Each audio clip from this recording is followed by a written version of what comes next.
I am joined today by Dr. James Kravick, who is the Chief Clinical Officer for Mercy Health, St. Elizabeth Youngstown Hospital, who will talk in just a moment. I'll talk for a few minutes about, really what we're seeing, what is going on.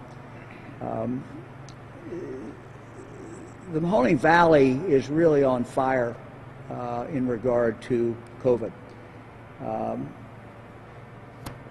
The valley was hit earlier in the year, but it's now being hit much harder than it ever was hit before. The good news is people from the valley have rallied before, and we can certainly rally again. But just to give you some idea of the gravity, this is the data, and I'll read some of the key parts of the data. But what we try to do is go back 14 days and look at the previous 14 days. If you look at the Mahoning Valley, if you look at Columbiana County, Mahoning County, and Trumbull County, the three counties are running at now five times what the CDC says is a high incident level. So CDC has it at 100 cases per 100,000 population in the last 2 weeks. We are now in the region 528. So that is exceedingly high. It's not like anything that we have seen before. And we're seeing this throughout the state of Ohio. We're seeing it at a very, very high level throughout the state. In the last 2 weeks in the Mahoning Valley have been 2,794 of your citizens who have tested positive for the COVID. 101 have gone into a hospital, and there have been 7 deaths. Now, sadly, what we know is that deaths are a lagging indicator. First, people get the virus, then a certain percentage of them end up in a hospital, and then a certain percentage of them end up not coming out alive. Most people recover, but we know that the hospitalizations will go up just because of what's happening with the cases. This high spread of the virus in the Mahoning Valley threatens our schools, our hospitals, and our nursing homes. It threatens our schools because when you have widespread community spread, that gets into the schools. And we all want our kids to go to school every day, but it's becoming more and more difficult across the state of Ohio as we're seeing more and more spread for schools to be able to put teachers in the classroom, bus drivers driving buses, and many times they have students who are quarantined. So the more that this goes up, the more difficult it is to keep our kids in school. Second, the community spread, the more it goes up, the more dangerous it is in our nursing homes. That comes into our nursing homes, and very, very, very dangerous. And finally, the hospitals. And the doctor will talk about the hospitals, but when the spike goes too high, this threatens the ability of hospitals to provide all the services they can for everybody else. So we have really a great deal at stake.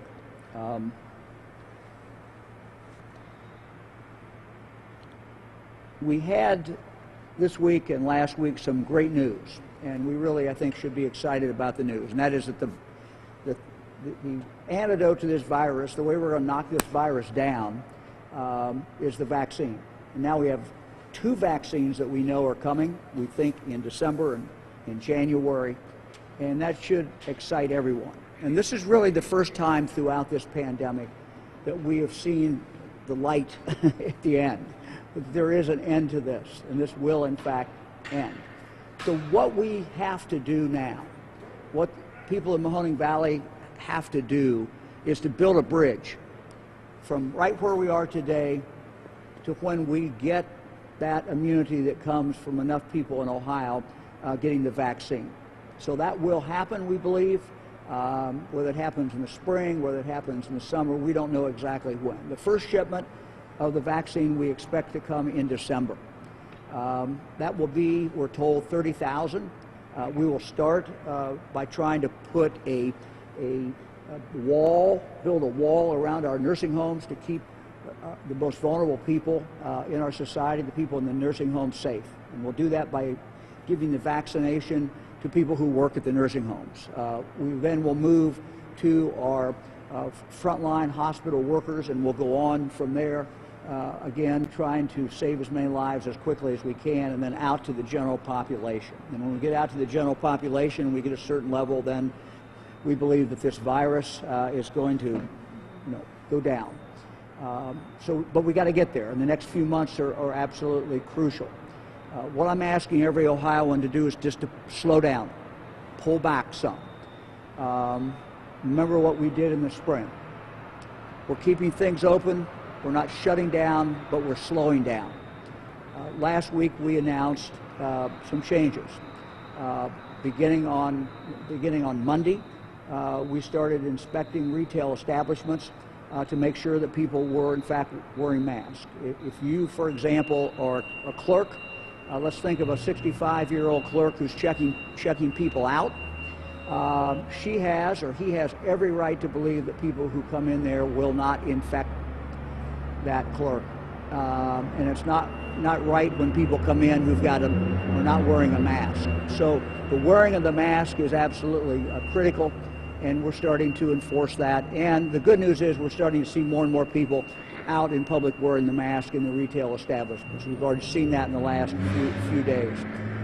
Second, we made some changes in regard to weddings. Not that we want to disrupt weddings in any way, but the receptions after it, we've seen some major cases that have evolved from that. And so we're now simply requiring people at weddings, people who are celebrating the life of someone in a funeral, afterwards, when they get together, to follow the basic rules that the restaurants are following. Basically keeping distance, keeping a mask on when they're not actively eating, and being seated. So these are a couple things that we think will really help. As you saw yesterday, we announced that we will start on Thursday, start tomorrow, 10 p.m., a statewide curfew that will go at least 21 days. The idea behind that curfew from 10 p.m. to 5 a.m. Is that every retail outlet, with the exception of a pharmacy, for example, or maybe a grocery store, every other retail establishment would be closed at 10 o'clock. At 10 o'clock, people need to go home. People need to pull back. That cutting down of contact, we believe, will make a big difference. But I'm also asking every Ohioan to pull back. Try to do one thing or two things less per day where you interact with other people. And whenever you do interact, always wear a mask. If we can pull back, let's say 20%, we will have a big impact on what is going on, and will slow this spread. Doctor, let me ask you to come up, and we just appreciate you being here, appreciate the great work that you do. I'm going to slip back and let you take over.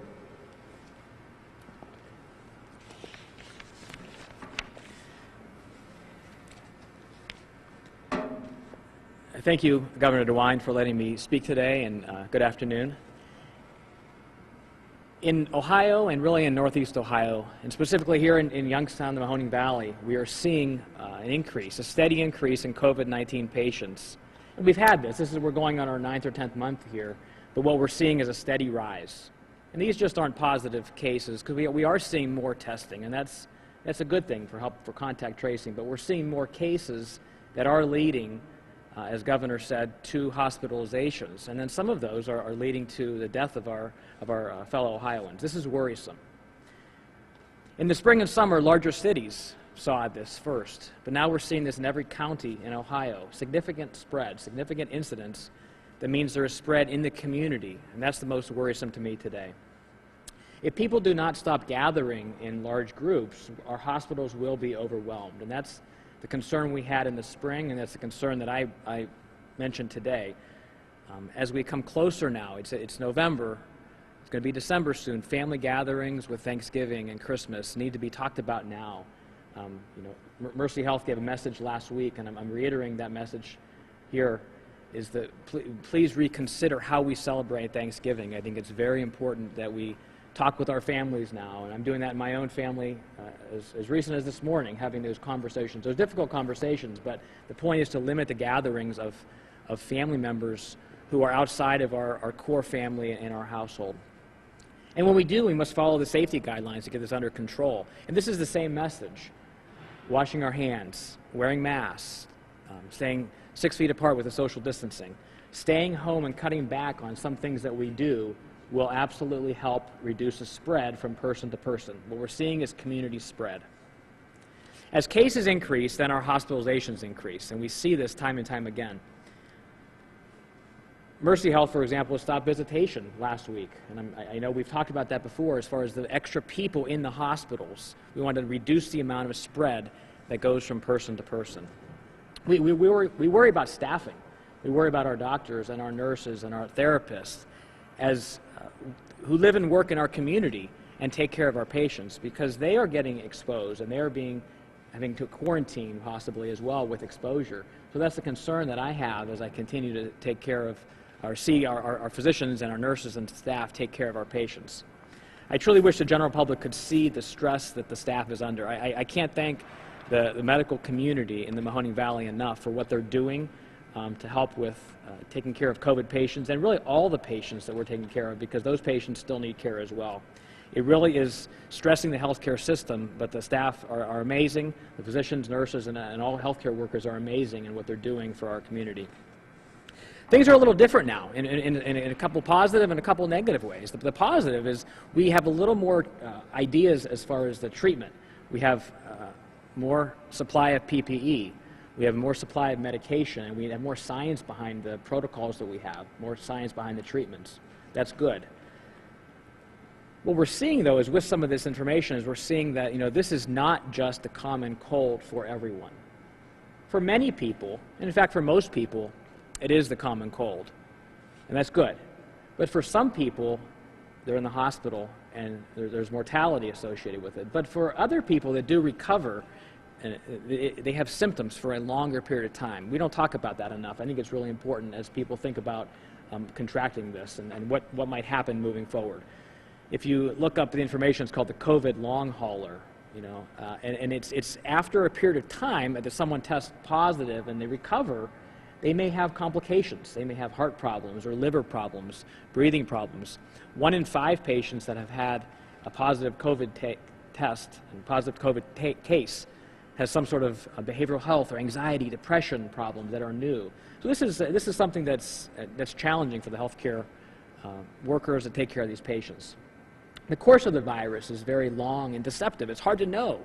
It's hard to know who out there today possibly has the virus and doesn't know it yet, because they don't have symptoms yet, but can potentially be spreading it in the next few days. It can take someone 14 days to show symptoms. We've heard that 14 days for a long time, and that's a concern. Anything we do today will have an impact on a few weeks from now, and that's specifically important to me as I look at the hospitalization rate that we've seen in the community, and how what we're doing now and the changes that we're making now will impact us in the next 2 to 3 weeks. I just finished a call a little bit ago this afternoon with what we call Zone 1. Zone 1 is the conglomeration of the Northern Ohio hospital systems and health departments that have come together. We have Zone 1, Zone 2, and Zone 3 in Ohio.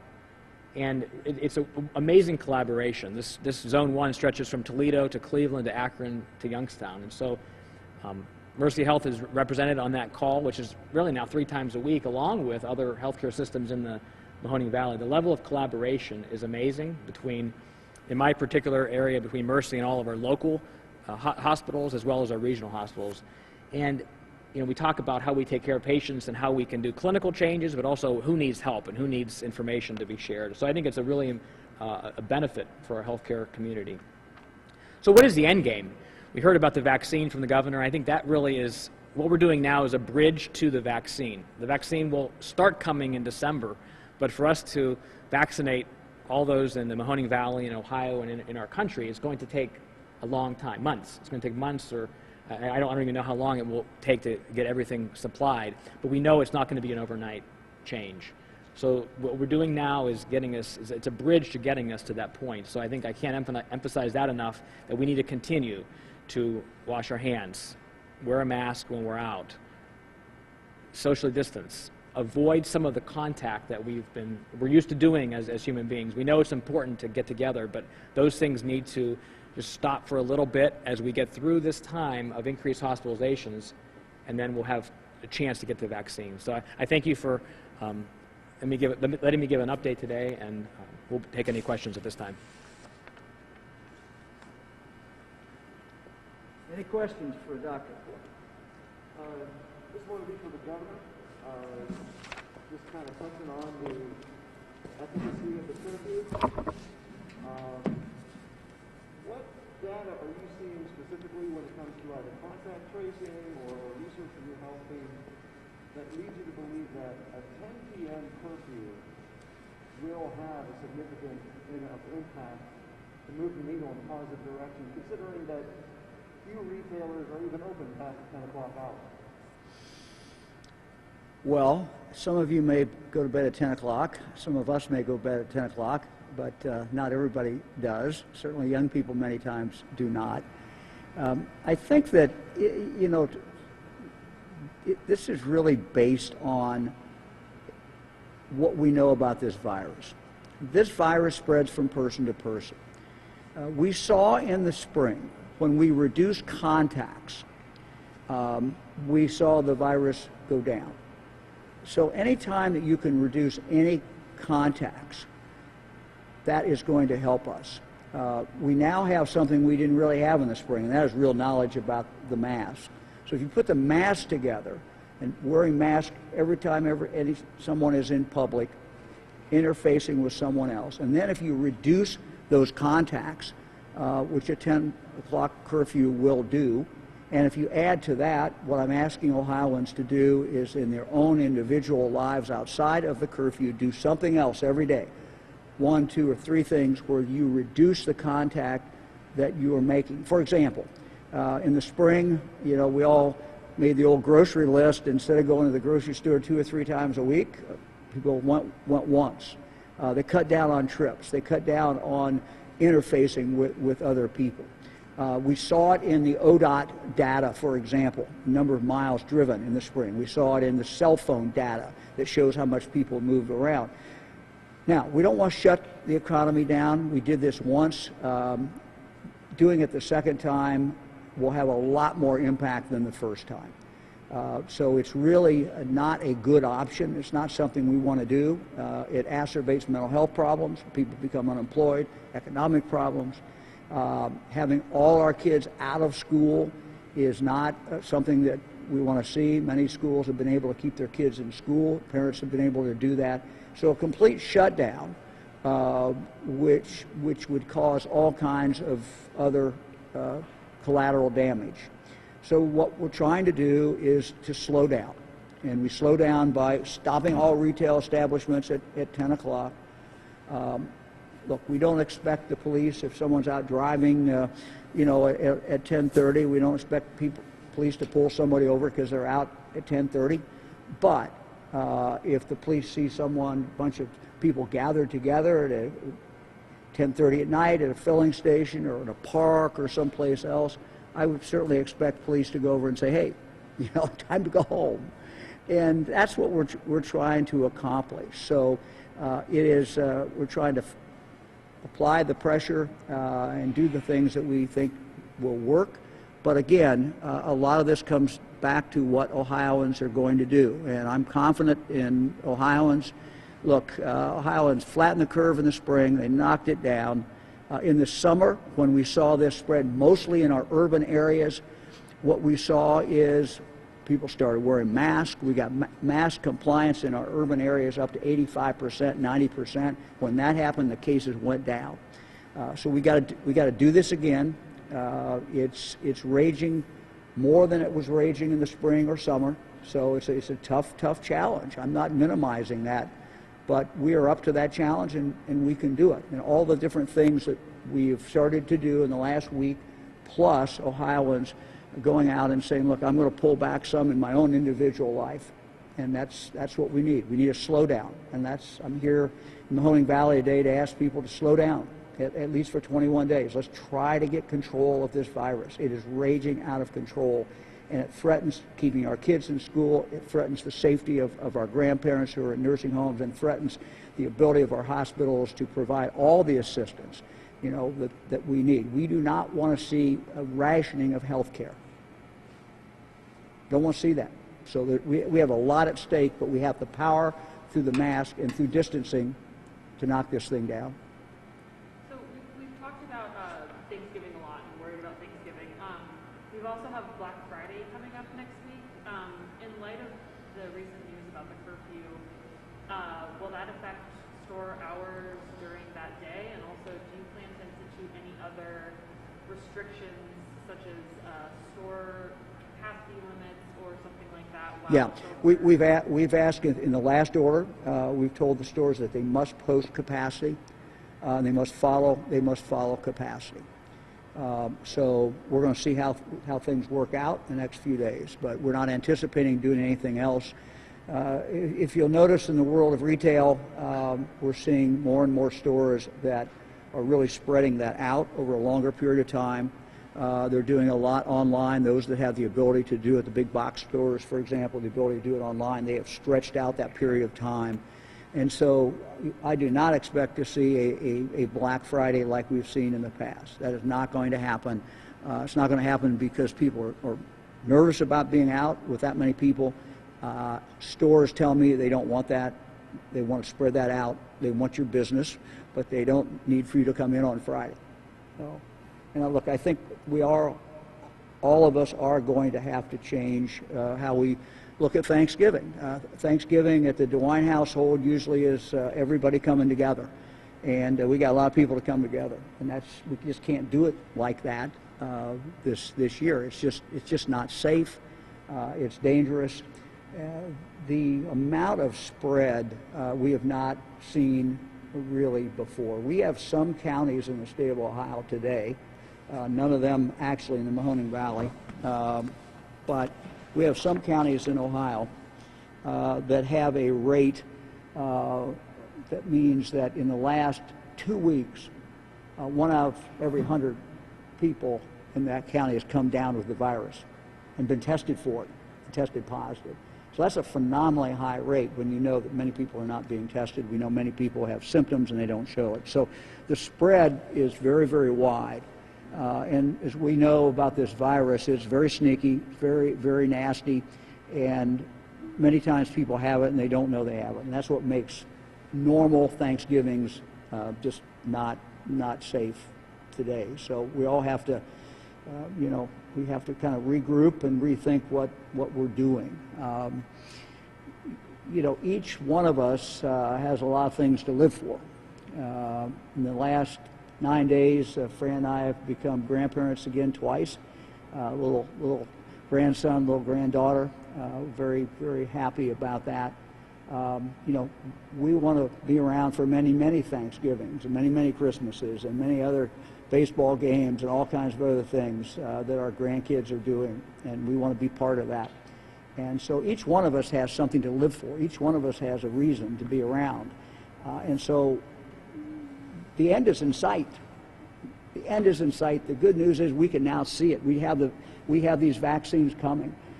We couldn't say that last time I was here. We didn't know when it was coming. They're coming, and they're coming to the rescue. But it's going to take a few months before we're able to vaccinate enough people in Ohio to get that kind of immunity. So we got to hang in there. Ohioans are tough. Ohioans are strong. People from Mahoning Valley are very strong, and we just got to get through this. Governor, after your announcement yesterday about the 10 p.m. curfew, our station WFMJ, we talked to a local infectious disease expert, and she said that it really won't have any effect, any beneficial effect. I mean, what would you say to that? Well, I won't argue with an infectious disease expert, but what we do know, and I've consulted a lot of doctors and a lot of infectious disease doctors about this decision, that any time you can reduce contact between people, when you have as high a rate as we do now, you are going to reduce the spread. Now, if everyone wears a mask, that's another thing that's very, very important. But it's simple math. the more contact there is, the more spread. The less contact there is, the less spread. As I said, a lot of people go to bed by 10 o'clock, and so that's not going to impact them. But many of us remember when we were 20 and we probably weren't going to bed at 10 o'clock. And look, people are out, they're socializing, they're doing all kinds of different things. And so we're trying to find something with a curfew. And to my knowledge, we have not done a statewide curfew before. I don't know many states that have done this. So this is a dramatic act. It is sending a signal that we've got to get serious about this. It's saying to people, all retail is going to close. Bars will not only not be able to serve alcohol, they will have to close at 10 o'clock. That's the difference. Restaurants will have to close at 10 o'clock. That is different than what we've had before. That means there'll be less contact going on. And one of the things that we've heard from people said, well, you know, they're leaving the bar and then they're going out, and they're going out and being together. They no longer legally will be able to do that. They will need to go home. So with all due respect to the doctor you're quoting, you know, fewer contacts is going to mean less spread. Now, it won't do it all by itself, and we never have said it would. Having the order on that we put on last week, where we're sending inspectors out to retail establishments, that's going to make a difference. We've already seen the use of masks going up in parts of the states and the rural parts of the state where we had seen a very low compliance, and so we're starting to see that go up. So it's a lot of things coming together that we all have to do. And then that leads into my next question. So once you whittle away all that this curfew does not apply to groceries, pharmacy, medical help, getting to work, and then most restaurants close at 10. Well, most bars don't close at 10. Can you be more specific on who this curfew is actually directed to? It's directed to any business. I mean, I'm already getting, you know, texts from bars and people saying, excuse me, get rid of this.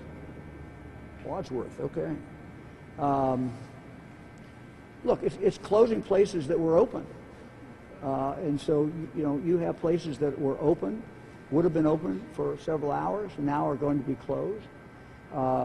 It's going to mean that people, let's say on a university campus, where you've got students who might have left a bar at 10 o'clock, since we put the order on, they can't get alcohol after 10 o'clock. They may have stayed and drank it for another half an hour, which they could have done, or an hour. Now, what students are sometimes doing is gathering somewhere. Can't do that. They've got to go home. So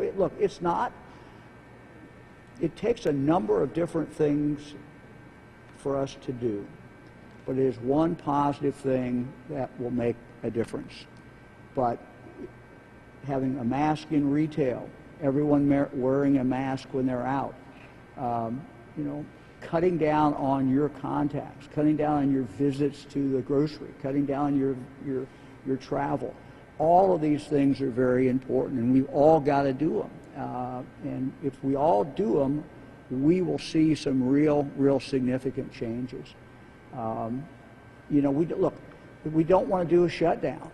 I mean, the consequences of a shutdown are traumatic. And, you know, we have all these things that happen with mental health problems going up, addiction problems going up. So that's a very heavy price to pay, and we don't want to do that if we can avoid it. And so we've got to try this, and we'll see how this works. And then one final question from you, Governor. Is your reluctance to implement a broader shutdown due to the fact that there is uncertainty as to whether or not the federal government will implement that new stimulus, you know, that second round of help? And if that help was coming from the federal government, would you think then that a shutdown would be a better strategy? Well, I hope the federal government, I hope the Congress will pass a bill. I'm the eternal optimist. It seems to me that there's a bill to be had here that Democrats and Republicans can support.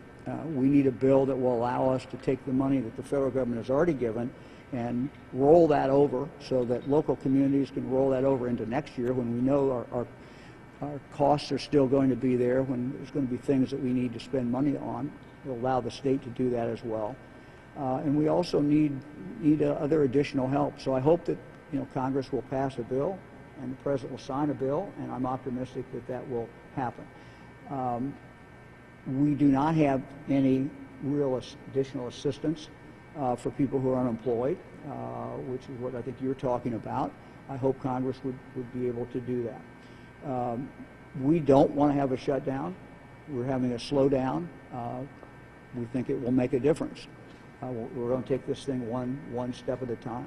So. How is the recent, spike of COVID-19 cases affecting the local hospitals like right now, specifically in this region? So sure is, Doctor. So I believe the question was about how we're doing locally. Yeah, yeah. So there are a lot of positive cases in the community. I think that's something we're seeing with all of the dashboards through the boards of health. So we are seeing more patients in the community, and a lot of that is because of more testing. But that's not all. These patients are sick enough to go to the hospitals. So we are seeing a lot of patients in our hospitals. We are managing, and we're taking care of these patients. But it's something that every single day, that's the first thing I look at when I get up, is look at the number of hospitalizations, and I confer with our team, and there's conversations all day long about the number of hospitalizations and how we can continue to care for the patients, which we are doing, and the doctors, nurses, and staff are doing a great job doing that. But it's something that we have to do all of these measures through the public health standpoint to slow that down so that we don't have to worry about, well, what if there's too many patients in the hospital. So right now, I guess to answer your question, right now we're taking care of the patients. We do have a lot of patients in the hospital, and these are sick patients as well. So I think we just need to continue all of these efforts with the mask wearing, the social distancing, staying home when we're sick, and then we'll be able to continue to manage with the patients in the hospital. One thing that I think is important to note as well is the combination, and we're seeing this in some parts of our community and some parts of Ohio and the United States, is influenza is here as well. There are patients that have just influenza, but now we're seeing patients with COVID and influenza. So as we see those patients, there's uncertainty about if there's both, does that make it worse? Those questions are being asked, or just having flu in itself. Influenza itself is a serious illness for patients with comorbidities, for example. So the same methods of public health measures of mask wearing, social distancing, staying home when you're sick, all of those same measures will also help with influenza. So, Governor, then in the future, if the cases don't start to go down, then are you guys considering other locations for rolling out expanded field hospitals in those areas? And if that were to ever happen, then do you have enough clinicians to serve the people? Well, that's a very good question. What doctors tell me and hospitals tell me around the state is that their biggest concern in regard to capacity is not space. Their biggest concern in regard to capacity is people. This is unlike anything we've seen, because in the spring and the summer, many counties didn't have much COVID. You could live in a county and not feel that there was much COVID there. You didn't know anybody. We also had a situation where, this was going from one region to the other. Today, this virus is across the whole northern part of the country. It's spiking. It's everywhere, but it's spiking really up in the northern part of the country. And in Ohio, it's in all 88 counties. So there's no place, for example, for Youngstown to borrow nurses from. Can't get them from Pittsburgh. You can't get them from Columbus because they're all busy.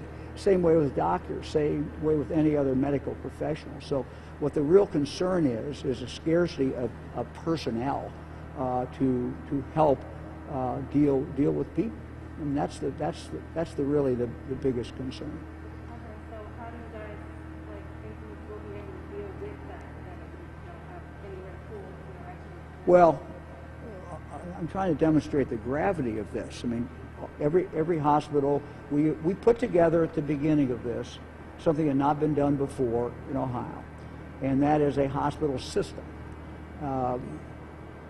We have 3 regions. We have 3 lead hospitals, 3 lead doctors who are working with the smaller hospitals.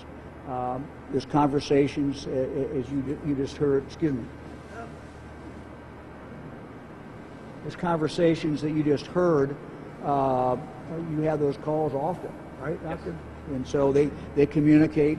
You know, they're moving people around that have to be moved around, and they're making plans. But it's not easy. It's not going to be easy. So, Governor, 2 weeks ago, the Lieutenant Governor talked about people who have been exposed, who have to quarantine because of a possible exposure, but rather sick time would qualify for workers' comp. Is that still the case? There's some legal opinions to business. qualify for unemployment. Qualify for unemployment. Qualify for unemployment? Yeah. Okay. Yeah. So they would do that.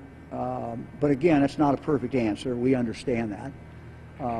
You know, what we ask employers to do is to be as lenient as they can, because the last thing they really want in a company is someone with the virus working there and see the spread. There's big ramifications for that company when that happens. So we just ask companies to be as lenient as they can.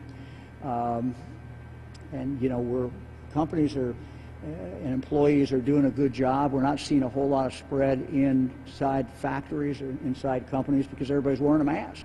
The same way in schools.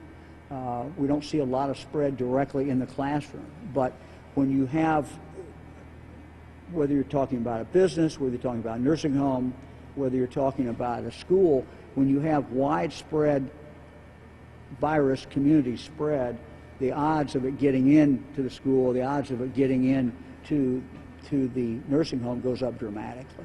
That's what the real concern is. How close are we to activating a surge? How far are we from what? How close are we to activating a surge? Well, we've got did you say surge? Yeah. Yeah, we have a surge now. We have a very significant surge that is going on, like no other surge that we have seen before. So we're trying to deal with that surge. The reason I'm flying around the state today is really to talk to people directly about what we're seeing. We think we have the tools to deal with this, but we have to implement the tools. We didn't know about the power of the mask in the spring. Now we know the power of the mask. We know how very, very important the masks are. And so we have the ability to do this. We just have to do it. I have a question for Dr. Price. Earlier today, a public health professor from Kent State University has gone on the record to say that she has not known of any public health official to recommend a curfew due to its efficacy. As a public health official, from your perspective, is it something that you would recommend, and do you feel that the 10 p.m. curfew will have an impact enough that you can comfortably say that it would stem the surge and the hospital system wouldn't be overwhelmed? Let me just say, no one says that one thing is going to stem this. We're implementing a number of different things that we believe will help, but we never said that a 10 p.m. curfew would stem the tide. It's going to take all of us doing a bunch of different things together, and we're going to layer these on. If you remember, Dr. Acton talked about the Swiss cheese. We got to keep making the Swiss cheese sandwich, so we've got to layer things on. So I'll let Doctor answer. No. I guess my understanding, and I haven't spoke to the governor about this, but my understanding after listening to him explain this is, nothing magical at 10 p.m., for example. I've read comments, as I'm sure you have, about what changes with the virus at 10 p.m. Well, nothing changes. What happens, I think, is that by reducing the time that people are spent together, that reduces the chance of spread. So at a bar, for example, when people may be gathering together at 11, 12, 1, or 2 in the morning or whatnot, there's more a chance of a spread at that point. And so if you're limiting the total hours that there is interaction with people, then there'd be less chance of spread. So from a public health standpoint, that's how I might interpret this. I don't think there's anything magical with 10 o'clock. It could have been 11, it could have been 9. I think the point is limiting the total number of hours where there could be those interactions. I think, an earlier question was about, hospital capacity. And that's really one of the end points. The question was, what will happen if we have more and more and more hospitalizations? There are not healthcare workers to be brought from other cities right now because we're all dealing with it. So we have to figure it out. And one way before we get to that, we're not at that point yet, but to not get us to that point, we need to do things to stop getting together. That may be not getting together with your family at Thanksgiving with 20 people in a house. It might be getting together with 5 people instead, your core family. Or it might be not staying out at a bar later where there may not be social distancing because it's challenging in that type of setting, or any other business that's open at that point. So I think, again, that's how I interpret what the order is and from a public health standpoint. Doctor, do you think that it's getting back to the point to where it was when we first started to deal with the pandemic? We're already there. Yeah, this is where we are now is where we were in March. So if you look at dashboards through the specifically Mahoning County Public Health, the state dashboards, we're where we were in March as far as cases of hospitalizations. There's a lot more cases of positives, but back then we didn't have the number of tests. But we absolutely have. This is like it was in March as far as the hospitalizations and the concern that I have right now. Governor, you spoke earlier about Mahoning County being on fire with regard to this surge.